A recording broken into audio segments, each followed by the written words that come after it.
Hello दोस्तों, welcome हो गया आपका। तो आज का हमारा टॉपिक है इतिहास। हम इतिहास सब्जेक्ट पढ़ेंगे पहले। तो इतिहास को मुख्यतः 3 भागों में बांटा गया है। नंबर 1 प्राचीन इतिहास, नंबर 2 मध्यकालीन इतिहास, नंबर 3 आधुनिक इतिहास। प्राचीन इतिहास प्राचीन इतिहास में जैसे कि हड़प्पा सभ्यता आ जाएगी, और जी ये बौद्ध धर्म, जैन धर्म। और मध्यकालीन इतिहास में अरबों का आक्रमण, तुर्कियों का आक्रमण।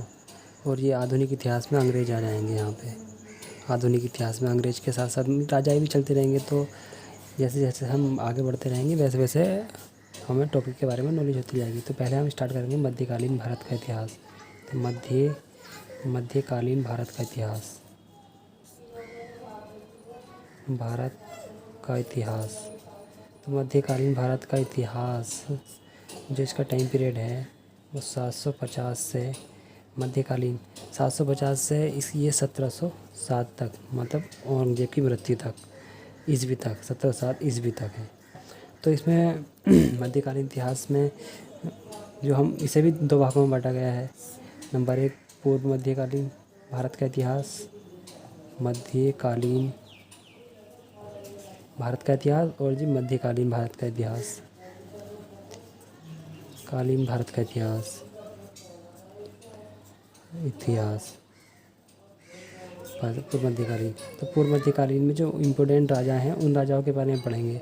जैसे कि कुछ राजाएं हैं, पहले तो लिख लेते हैं। इम्पोर्टेंट राजाओं के बारे में पढ़ेंगे जिनका एग्ज़ाम में पूछता है वो। तो पाल वंश है, पाल वंश कह लो या साम्राज्य कह लो, पाल वंश। नंबर 2 प्रतिहार वंश,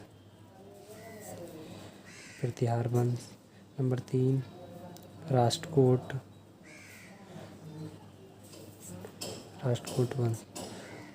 तो हम इनके बारे में एक एक करके जैसे पाल वंश हुआ हमारा, तो पाल वंश को ले लेंगे हम। इसमें कौन इसका संस्थापक था, कौन इसमें सबसे शक्तिशाली राजा था, प्रमुख राजा कौन सा, क्या क्या काम किए उनके द्वारा, क्या क्या काम किए गए।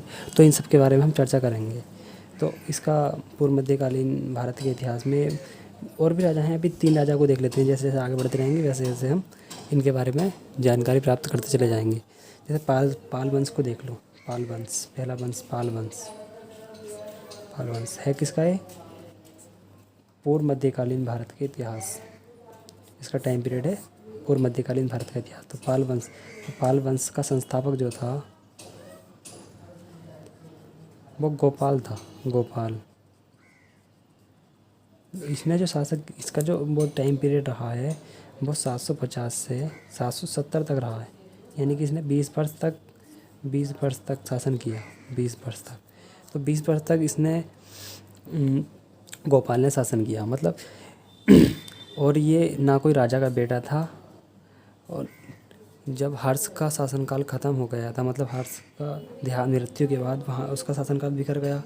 तो सामाजिक, आर्थिक और जी राजनीतिक सभी तरह से टूट गया था पूरा भारत, क्योंकि हर्ष एक ऐसा शासक था जिसने पूरे भारत को जोड़ कर रख रखा था।